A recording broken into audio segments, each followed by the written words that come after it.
panel here with the discussion with Jose Reyes. Normally, when we do these things, I do an introduction of my guest, but I kind of feel like after that, I don't know that I need to tell this audience who you are, Jose. You know what? That reminds me, so we're going to go off the script right away. First question. What, I guess that chant, that ole, ole, ole, that I thought of from soccer and Mets fans taking it and turning it into the Jose song and chant. First of all, what does it feel like to have 50,000 people, 40,000 people chanting that? And how do you feel today when it seems like there's other Jose chants and other things that have kind of spun off it? But I, as far as I know, you were the original Jose chant. Yes. You know, I know some other Jose do it, but it's not the same. Not the same.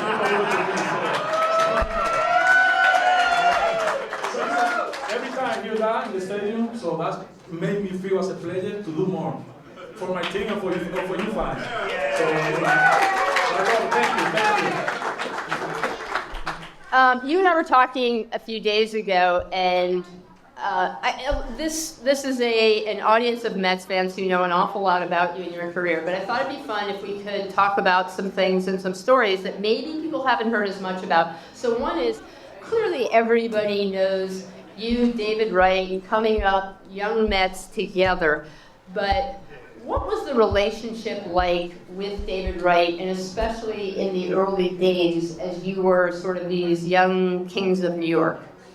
You know, I couldn't be my brother for another mother, you know, so we was together like in international league, but I always went 1 year ahead of him. I got to the big league in 2003, he come in 2004, but you know, our relationship is like a brother, you know, so I love David, and you know, when I see him retire, so you know, I'm crying everything, so we give it home each other, and the most important thing between me and him was that we always have each other back, you know, so there's one day, I love you whatever you are, man.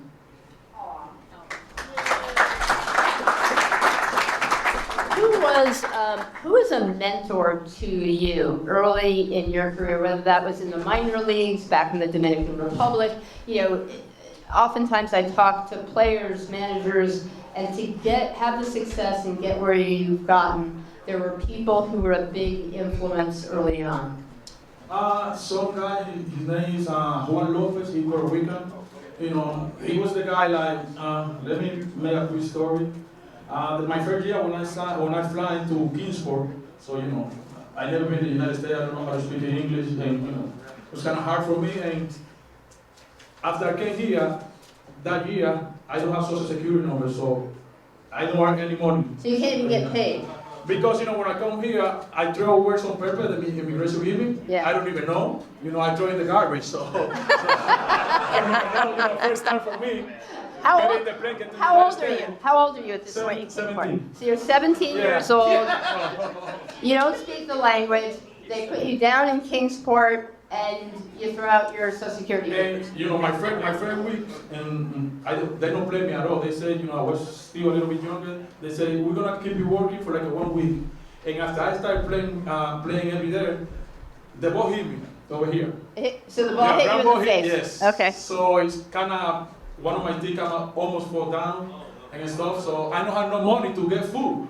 So and that guy Juan Lopez, you know, he always like every 2 weeks give me some money. So I really appreciate that from him. So wherever you are, Lopez, Puerto Rico, I love you, though. I think it's so interesting and important to hear the stories also about, I know it's improving in the minor leagues, but the conditions for minor leaguers, you know, a lot of us see Major League Baseball, and especially now we see the salaries and think about that, but those years in the minor leagues when, yeah, you don't have enough money for food or for, you know, you get hit in the face and, you know, who's taking care of you. How difficult was it in the minor leagues, and did you always know that you were good enough to be a Major League Baseball player? You know, I don't want to say it was difficult because, you know, I play baseball, you know, I'm a baseball player, so, you know, I love that. Coming from the Dominican to the United States to play baseball, you know, I don't complain at all. And, you know, after my first year, when the men know that I have a very good talent, and they put me on the list like #1 prospect in the organization, you know. From the beginning, I already know that I'm going to make it to the big league because, you know, yes, there were that that I work and stuff, you know, I know at some point I'm gonna be in the big league. And, you know, I work hard a lot, you know. I'm retired the past, my last year was 2018, and I'm still working now every day. So, you know, I got a passion for that. So, and, you know, I always know I'm gonna be in the big league. I always know. Always knew you were going to be in the big league. I think that You have to think that way, you know, as a baseball player. So, you know, you have to think like, at one point you're going to make it, you know, you have to be positive. I think that's important no matter what you're doing in life, that sense of belief. If you want something to happen, you give yourself that best chance of success if you have that belief. It's really important. Yes. Okay, totally different question. Ready? What does it feel like to hit a triple? You were Mr. Triple, and I don't know if there was a more exciting play in all of baseball than a Jose Reyes triple. Wow. You know, for me as a baseball player, I don't hit that many homers. But, you know, when I hit a homer, I kind of enjoy it. But no more than when I hit the triple, though. You know, to see like the excitement, the stadium, the energy that the fan bring all those years when I hit a triple. You know, I always say before the game, it's no matter where I hit the ball. If I hit the ball in the gap, I want to be in third base. It's not because I want to be in third base. You know, I know, like I say, in the first inning, I hit a triple. You know, it's possible that we're going to score that run. And, you know, it's a very good chance that we're going to score. You know, I just want to put myself in great position to the guy behind me. You know, they can contribute too. I know. I think Mets announcers called it this. I know. I always thought of this way. When you played, there was something that we thought of as a Reyes run. And a Reyes run was you were on first base, whether you walked, whether you got a hit, whatever. You're on first base. You steal second. Somehow, ground ball, something gets you over to third, and then you're in on a fly, a sac fly or something like that. Without, you got to first, and then there's nothing else, and suddenly it's a Reyes run that has been generated. And I think of you with the stolen bases and wonder, with today's games and today's rules, bigger bases, they can't throw over more than a couple of times. How many bases would you steal in a season with today's rules? Over 100 for sure. Over 100, yes, for sure. At least 100. Because, they're fun, the rules, but it does feel like, that you would crush that. Big time.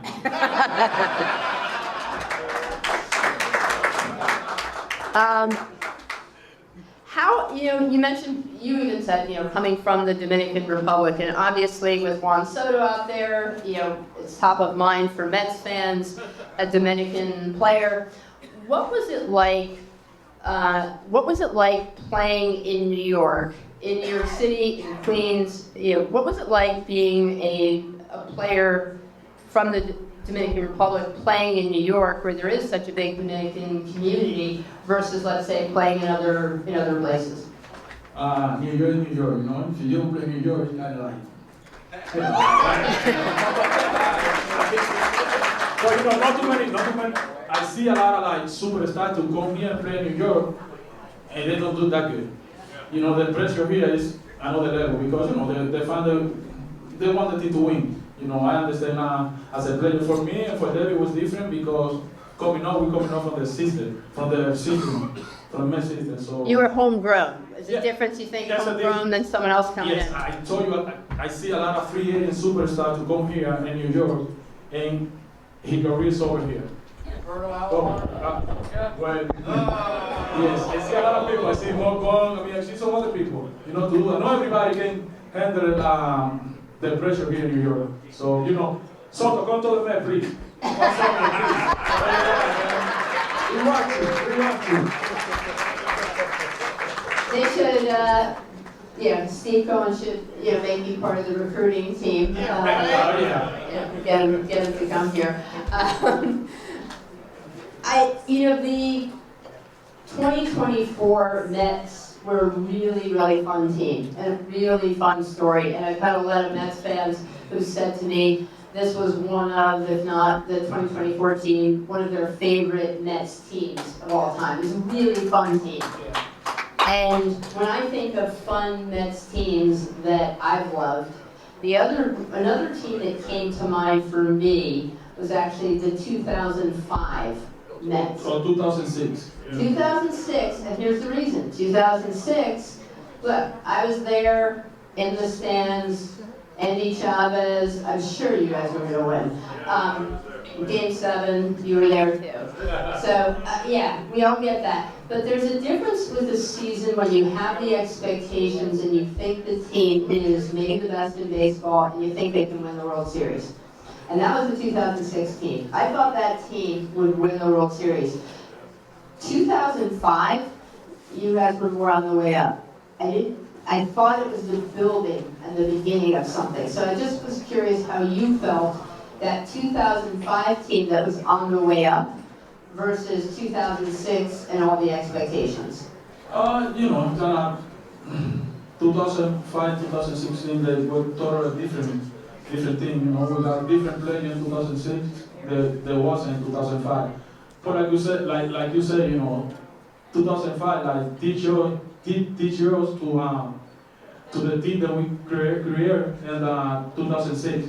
So, you know, kind of disappointed. Like 2006, we think we're gonna win at all. You know, but in baseball, you know, you never know. So it's something that you say, oh, this team gonna win at all. Maybe that team finished last of that division that year. You know, baseball is crazy. You know, but you know that was kind of my best year in baseball, 2006. So I love it. So 2006, when you think of that year, what's a memory that sticks out for 2006? We still think about it. So like how we lose, and how we lose. Lost. Yeah. Like I said, baseball is crazy. Nobody thinks that St. Louis is gonna end up with the World Series that year. So. I think they had 83 wins. They were a wild card team. Yeah. It absolutely seemed like the Mets were the better team, yeah. and then that happened. You know, we in 2024 and people still. What happened in 2006? People still.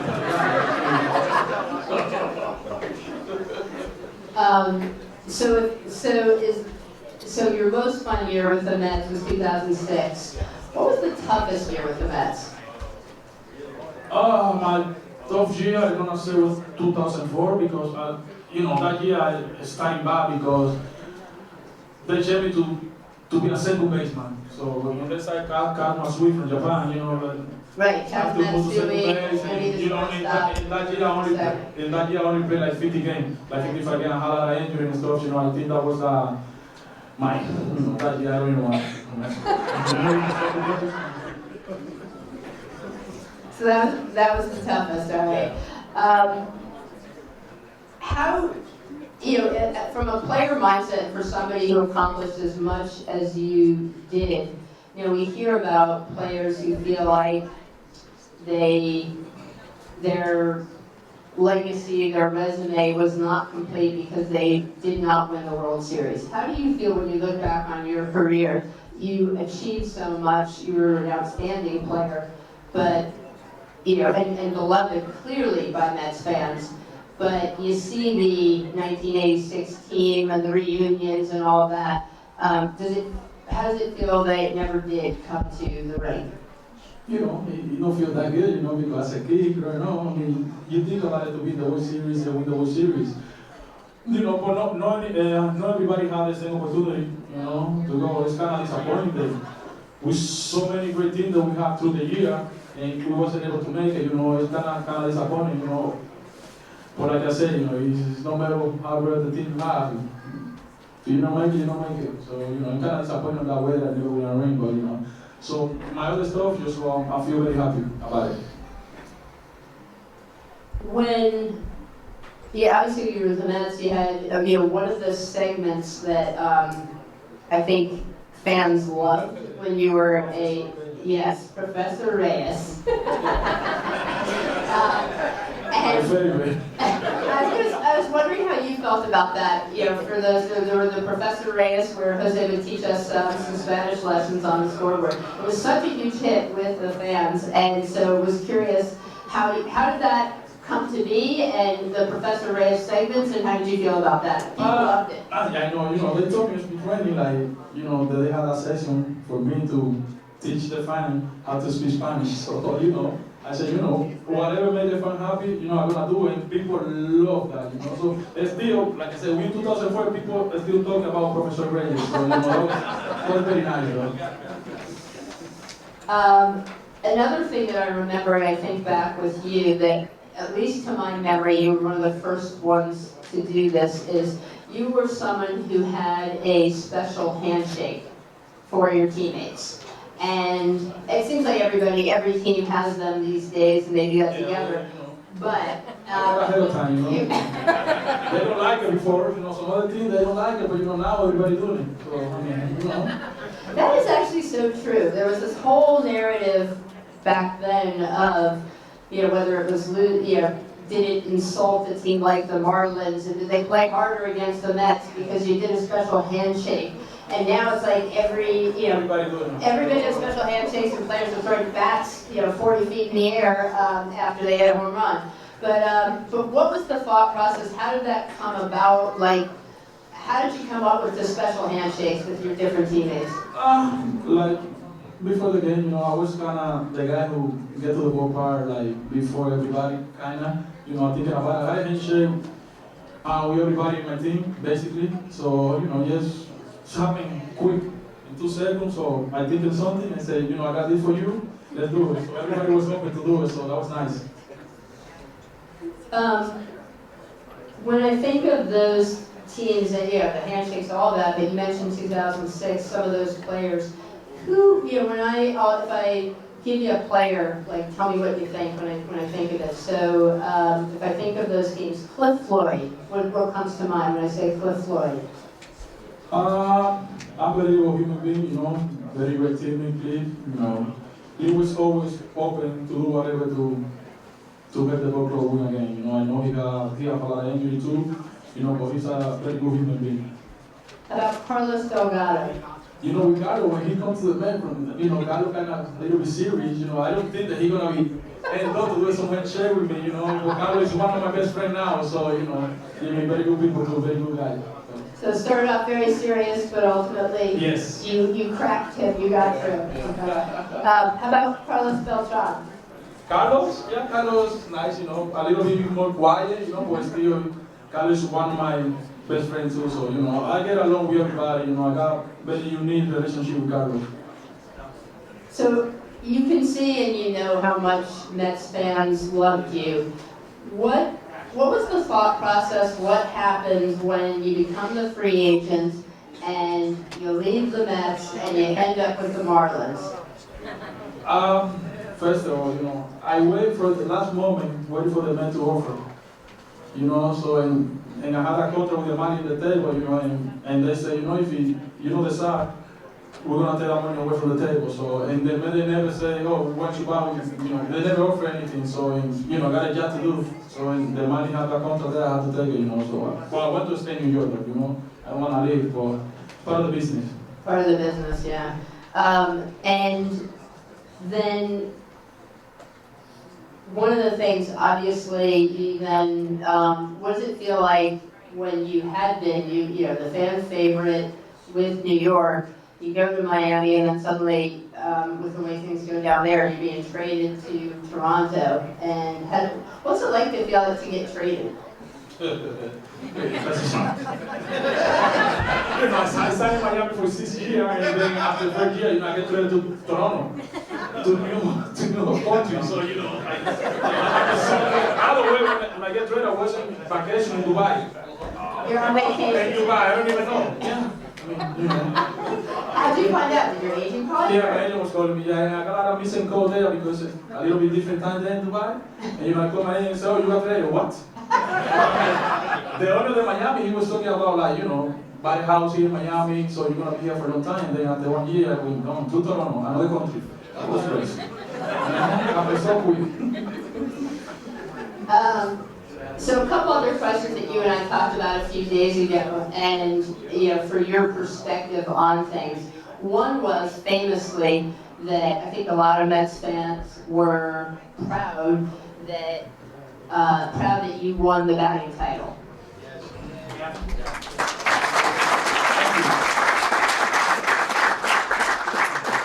And it's an important milestone for the franchise. So Johan Santana, no hitter, Jose Reyes, batting title, but the way the season ends, the last game of the season, you come up, you get the one at bat, bunt base hit, and then I think it's a 337 batting average, and then after that you're kind of pulled from the game, sit out the rest, win the batting title off over Ryan Braun that season.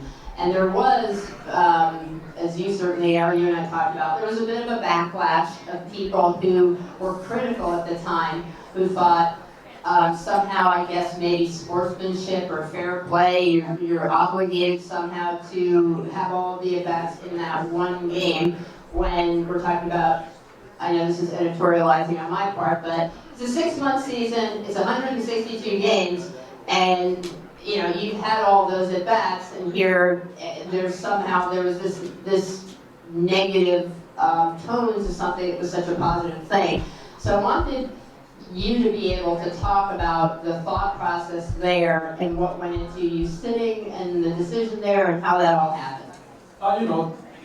The day before, me and Ted Collins, he came to me and he said, "What do you want to do tomorrow?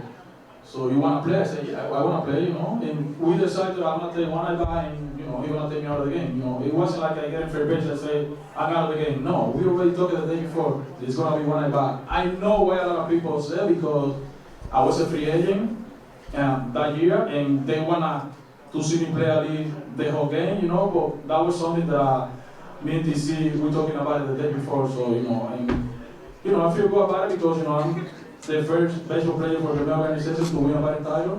I do it for the organization. So, and by the way, the guy who was behind me, Brown, that year, he was posted on a steroid. So,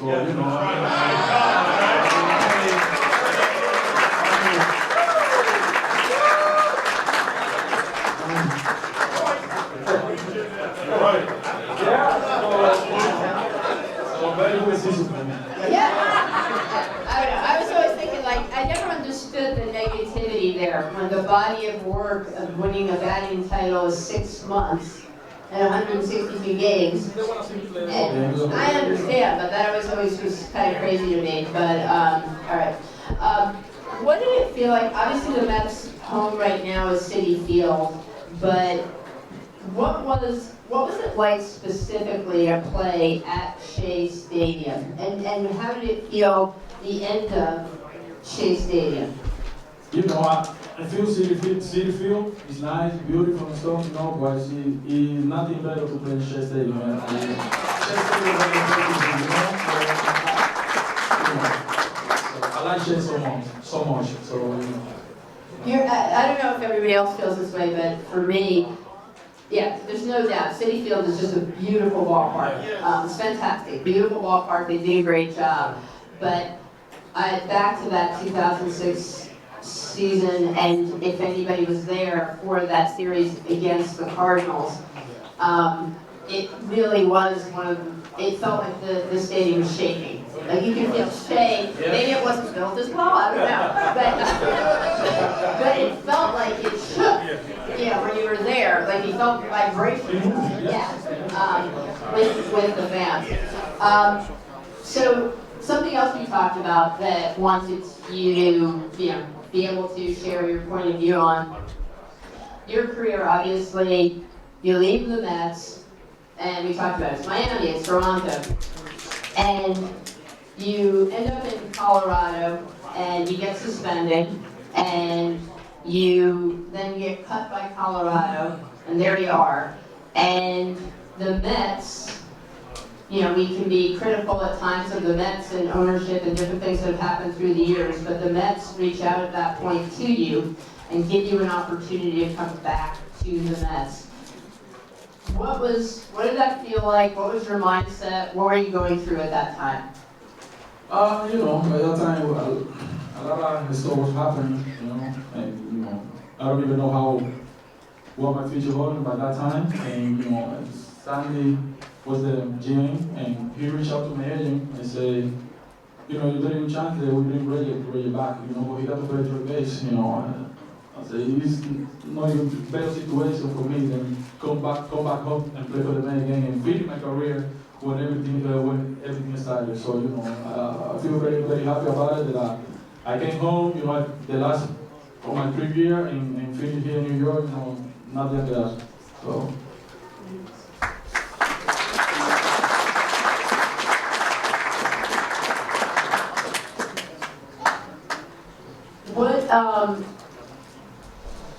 When I think about the different managers that you played for, what was, how are they different, and what was, I don't know if you can say who was your favorite manager, but who did you love playing for, and why? As a baseball player, you need to love to play for any manager because you got a job to do, So I don't want to say that I got one favorite because, I get along very good with every manager that I ever played. So, I'm an easy guy, So, I just like to enjoy the game the most that I can, So. And since you've been, I know you and I talked a little bit, that since you've been retired, one other thing that maybe some Mets fans don't associate with you as much, but you also have kind of started a career in the music world. What? It's not a career, I did it as a hobby. A hobby in the music world. What made you want to have a hobby in the music world? What is it that you're doing these days that post baseball that you enjoy in music? I've been doing music for a long time now. So even my favorite music video was 2011. I think I do during the season. So something that I never do because I always I do before.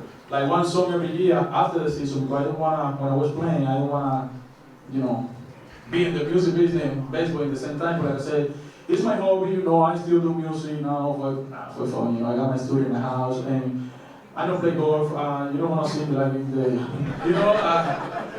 so I like music though, it's my hobby, like everybody has a hobby, music is my hobby, my passion, I like it. So you were Candelita before. Yeah.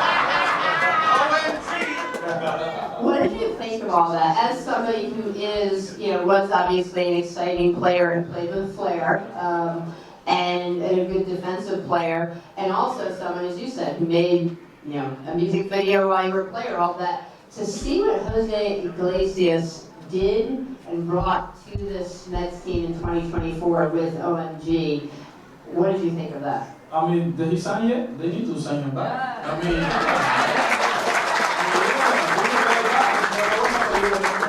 I'm feel happy for him, because, he even started the year in the minor league and bring all that positive energy here in New York, you see everybody with the oh my God sign, that's good to see. Yeah, really. Sign the guy. Sign it. Really fun. So, I'm going to open it up in a moment. I just want to give for everybody else, if you want to line up, I'm sure you all have Jose Reyes questions out there. But with Steve and Alex Cohen now owning the Mets and where you saw the 2024 Mets, how do you feel as a former player about the direction and the future of the New York Mets?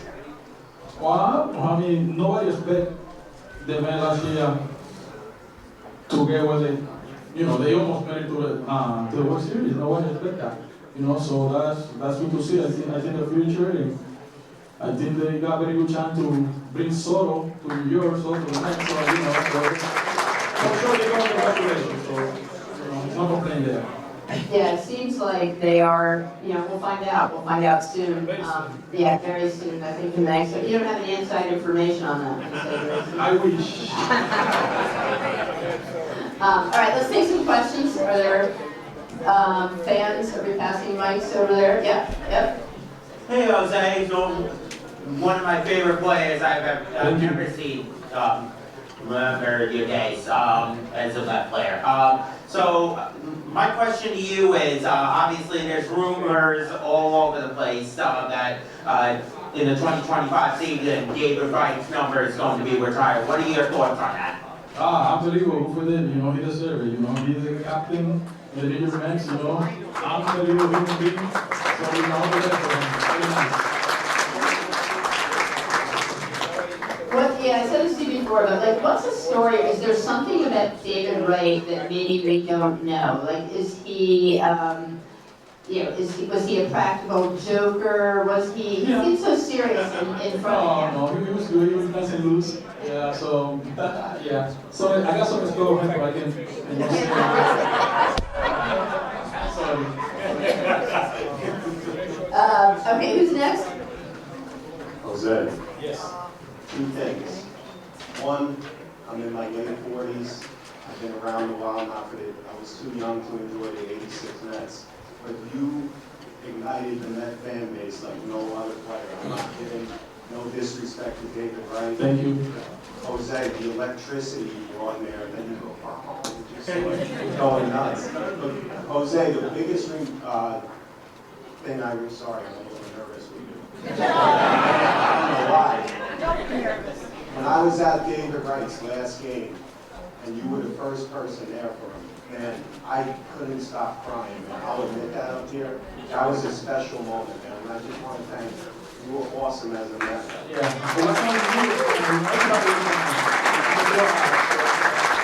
Thank you.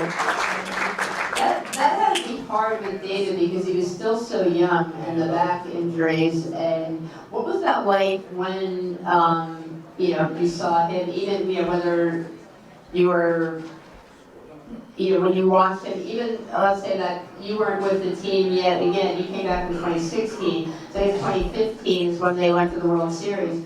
But just even watching from afar, when you saw him and you knew how much he was struggling with that back pain, to come back and have like a moment still that year.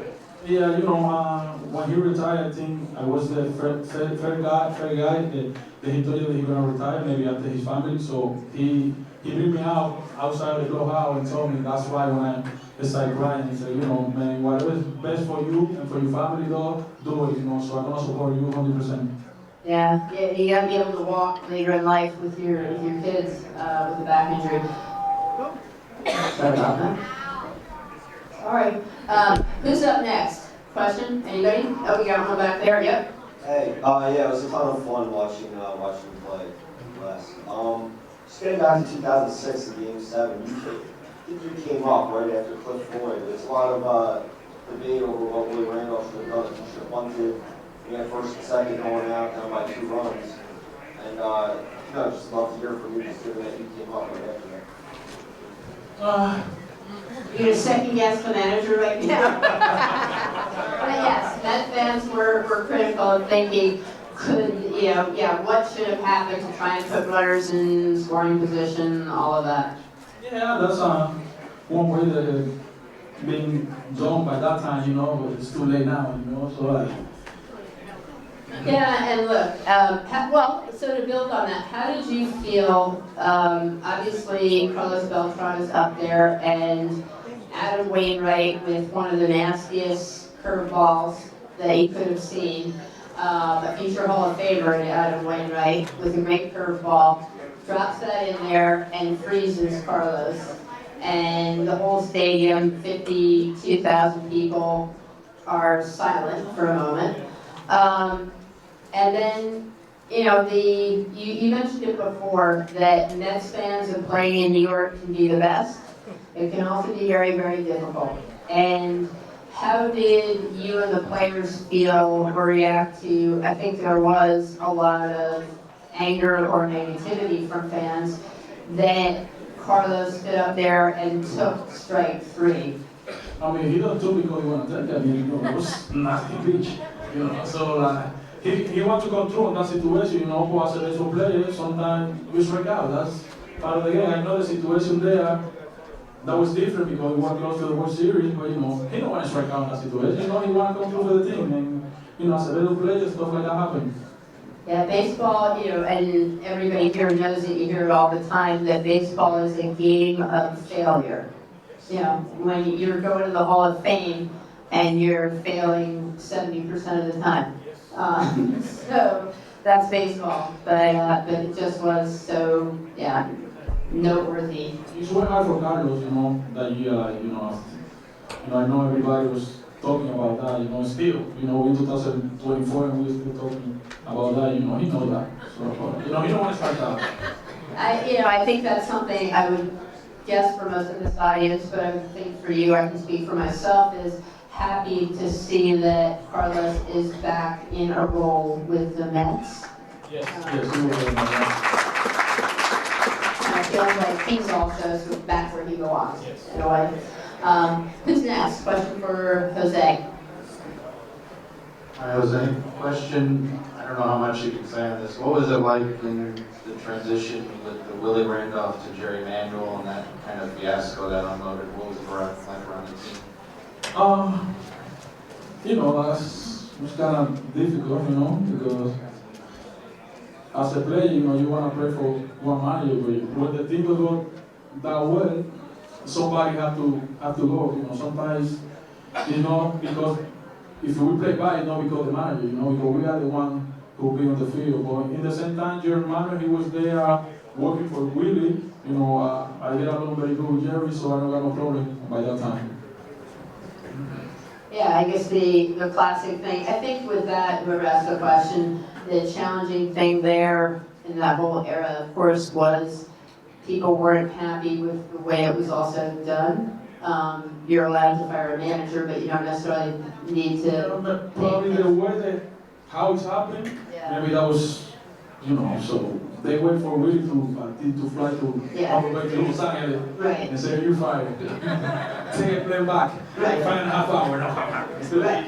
That was the part, and I think that's something as there was a long period of same old Mets or LOL Mets, and it's things like that, making a manager fly across the country only to fire him and fly him back, that fed into that. And I think that with the Mets right now, with the infrastructure, with Stephen Alex Cohen, and the way they've set up the team, it would seem that we've moved out of that era of LOL Mets. And the Mets, the hope is, we'll see what happens with Juan Soto, but the Mets become this destination franchise that is respected around the league. And I think the Mets were respected for a time with, whether that was with Omar Narvaez signing Carlos Beltran and Delgado and Ewan David and Cliff Floyd. I mean, those were teams that I think did have respect around the league. I agree with you. Next question. Hi, Jose. You were the most exciting and energizing player I've ever watched. You're my favorite Met Thank you. ever. So it was really sad. So what happened to you and to see you go, I was very happy that the Mets brought you back. I remember I was at your last game at Citi Field, and when you hit like a triple, just like your old self, and we got a huge standing ovation. Everyone was cheering and chanting. How did it feel to have the crowd back chanting for you after all your turmoil going from city to city? But the real fans loved you in New York. Thank you for the love. Yeah, I know, just when I come in and just to listen to you guys still now and sing Jose, so I really appreciate that from you guys, so God bless you all.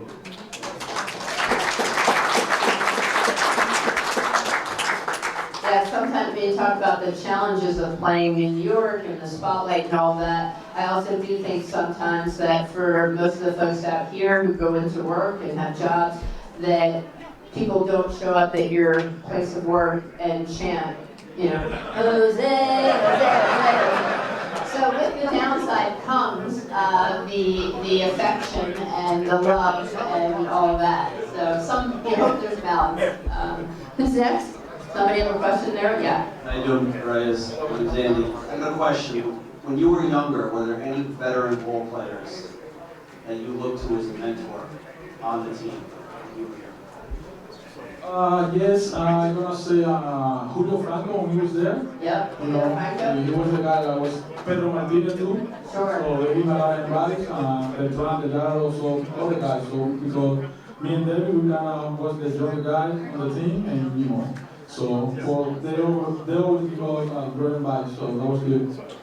Yeah, obviously Pedro Martinez, it was towards the end of his career, but what was it like being around a player like that you know is a first ballot Hall of Famer? You know, like play together with Pedro was kind of like a dream come true as a Dominican baseball player because, you know, Pedro Martinez and Sosa, growing up, everybody looked up to those guys. So, and yet to share the same field with Pedro Martinez and how unbelievable person that he is, I feel good about it. Yeah, I remember seeing Pedro sitting in the Mets dugout on days when he was not pitching, talking to other pitchers and the lessons, and you could see what a baseball genius he is. That He's a genius. He's a genius. Yeah. So when Pedro talks, you listen. Yeah. That and also for a person his size also seemed to have the world's largest hands. Yeah. So just a quick follow-up. So as a fan looking in, did you feel more confident when you had Pedro on the mound? Because you knew that if he had you back, say you got hit, he's coming to defend you. So you probably wouldn't because he was on the mound. Did you feel that extra inspiration or feel galvanized with a guy like Martinez on the mound? I don't want to say extra inspiration because, like I said, as a baseball player, you got a job to do. It's no matter who's pitching, who's hitting, but when he pitch, I just try to do what I do with whoever pitching, so I just try to get on base, try to score a run, try to hit triples, try a lot of different stuff to put my team in great position to win. By the way, did you see last week the commissioner put out there he's considering the golden I wondered what you thought. Imagine the big spot in the game and suddenly it's early in their careers, they're bringing you up to bat or maybe there's somebody else taking the bat in somebody else's hands. It already has been too much change in the baseball. We don't need that. You already change a lot of stuff, no. There you go. Jose says no. Jack. Hey Jose, you're one of the most energetic, bringing the energy into the team players that I've ever witnessed in my life, and we appreciate that.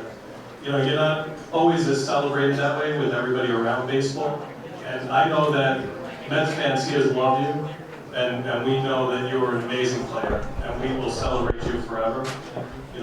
But my question is, how do you want to be remembered?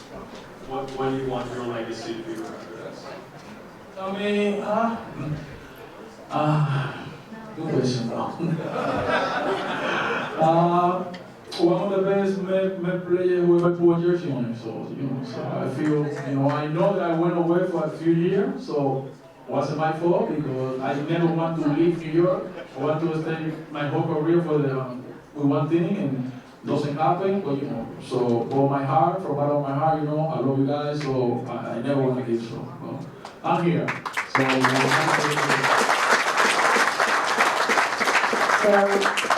an all-time great Met, who I remember, an all-time great Met. Thank you, Jose. We know that you're an all-time great Met. You're one of the greatest Mets shortstops to play the game. You're one of the best dressed Mets fans. Tell us what you think about our shortstop now, Francisco Lindor, in all three categories. He's good though, he's good. He got a flow, the good thing about Lindor, he kinda reminds me a lot because he plays with a smile. He enjoyed the game so much. To see him this year, like the year that he had, he almost won the MVP, He supposed to win it. Before they say, no DH, win MVP now, was different. So, in 2024, something, but Lindor is a very good he's a superstar, though, and he got swag too, so, he's good, bro. He got good flow. All right, so superstar with swag, and smile, and good flow. All right, who's up? Jose, first of all-time favorite Met. I chose number 7 when I played in Little League because of you. Thank you. And I can speak for all of us here that we want you inducted into the Mets Hall of Fame.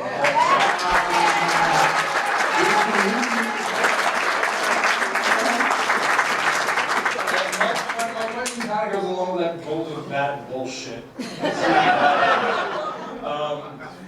When it came to clutch, and I want to go specifically to when you tied the game with a 2-run homer against the Phillies in September of 2016.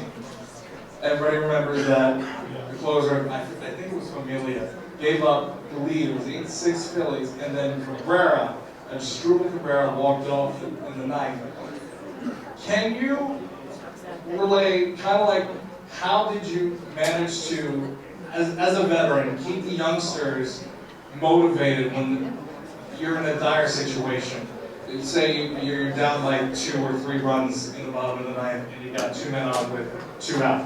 How do you keep those guys motivated? As a veteran also, and this goes back to what we were saying before, that concept of belief. How are you inspiring your teammates in that moment to maintain belief when it looks so, kind of difficult? Just do put the head down, and baseball, everything can happen, till the game is not over, you got the opportunity to win that game, so, because, when you lose it by 2 runs, it's mean nothing if you do the right stuff in the field. And, I think because of that game, we made that position that year. It gets you up to the next level. Are we good, everybody? Let's go, we got the front runner. Anything else? All right, last one that one made me think of is, so your number, I don't know, there's big number 7s in history, maybe Mantle, of course, comes to mind or whatever. Sometimes a number is as simple as that's what the clubhouse guy gives you, and that's your number. But was there any significance to that number for you? Lucky 7, baby. I don't think that I'm ever gonna have that number when I get into the big league, because by that time, I don't know if you guys remember Jason Phillips, the catcher. Yeah. He wasn't number 7. So, and he gave it to me when I came to the big league. That was good for him. Thank you, Jason. That is nice for him, because back then, And I wasn't a minor league. Right, So he already in the big league. yeah, so you give it for a prospect as opposed to, usually you hear the story, some superstar comes over and gives somebody a Rolex. Well, when I come back, Jeton don't know how number 7, I had to give a Rolex. Yeah. We're gonna give him number 7. I made up the Rolex thing, but that is, what happens, and so that is very generous of him to have done that. All right, generous of Jose Reyes to give us this time. Thank you.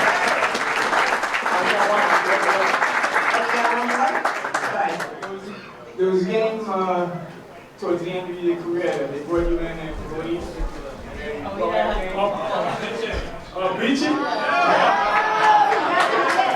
Yeah, you know that I said before I retired, I want to pitch 1 inning and I want to play center field. I play like half an inning, we walk in center field. Thank God they don't hit no ball to me. But I enjoyed when I was pitching though. If memory serves, I don't think it went that well, is that right? At least, they first scored because who started that game? Matt? They scored like 7 runs and they scored 6 to me. Yeah.